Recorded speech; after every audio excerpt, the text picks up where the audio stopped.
दोस्तों, कांग्रेस के नेता राहुल गांधी जिस डर से बार बार बचने की कोशिश कर रहे थे, आखिर वही उनके सामने आ खड़ा हुआ।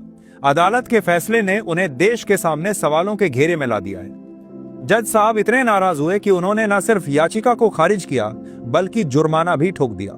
यानी इस बार कोर्ट का फैसला राहुल गांधी और उनकी पार्टी के लिए करारा झटका साबित हुआ। आगे आपको इस रिपोर्ट में विस्तार से बताएंगे कि पूरा मामला क्या है और कैसे कांग्रेस का खेल उल्टा पड़ गया।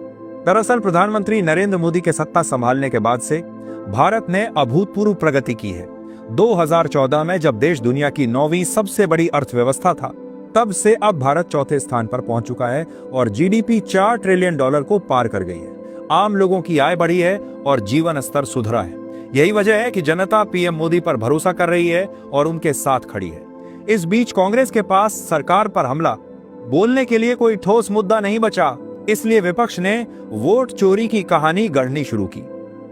लेकिन अब खुद कोर्ट ने इस प्रोपेगेंडा पर पानी फेर दिया है। राहुल गांधी लगातार आरोप लगा रहे थे कि 2014 और उसके बाद के चुनावों में भाजपा ने वोटर लिस्ट में हेरफेर कर सत्ता हासिल की, लेकिन मद्रास हाईकोर्ट ने इस दावे को पूरी तरह खारिज कर दिया। इतना ही नहीं, जिस जनहित याचिका के आधार पर कांग्रेस यह मुद्दा उछाल रही थी, उसे न सिर्फ गलत ठहराया गया बल्कि याचिकाकर्ता पर 1 लाख रुपए का जुर्माना भी लगाया गया।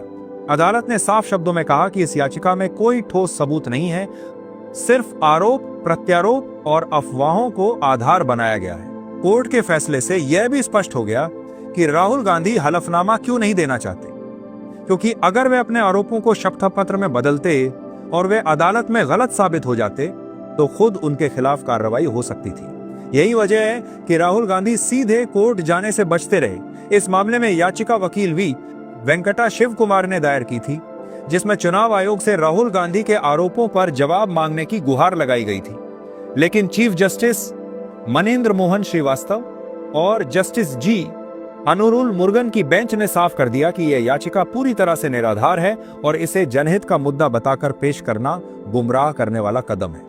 कोर्ट ने आदेश दिया कि जुर्माने की रकम 1 महीने के भीतर Tamil Nadu state legal service authority में जमा करनी होगी। साथ ही यह भी कहा गया कि इस फैसले का चुनाव आयोग की स्वतंत्रता पर कोई असर नहीं पड़ेगा। फैसले के बाद भाजपा नेताओं ने कांग्रेस को आड़े हाथों लिया। आईटी सेल प्रमुख अमित मालवीय ने कहा कि राहुल गांधी का पावर पॉइंट प्रेजेंटेशन विदेश में तैयार किया गया था, जिससे उसकी विश्वसनीयता पर ही सवाल उठते हैं। उन्होंने यह भी कहा कि अदालत ने याचिका को भ्रामक और सबूतों से खाली करार देकर साफ संदेश दिया है कि राजनीतिक लाभ के लिए चुनाव प्रक्रिया को बदनाम करना स्वीकार नहीं किया जाएगा।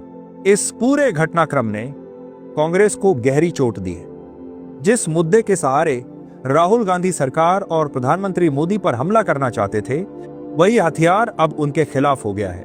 अदालत के फैसले के बाद कांग्रेस के पास न कोई ठोस सबूत बचा है और न ही वोट चोरी का नैरेटिव। अब यह साफ हो गया है कि विपक्ष का बनाया गया प्रपंच देश की जनता को गुमराह करने की एक असफल कोशिश भर था। दोस्तों, अगर आपको ये रिपोर्ट जानकारीपूर्ण लगी हो तो चैनल को सब्सक्राइब करें और वीडियो को शेयर करना ना भूलें।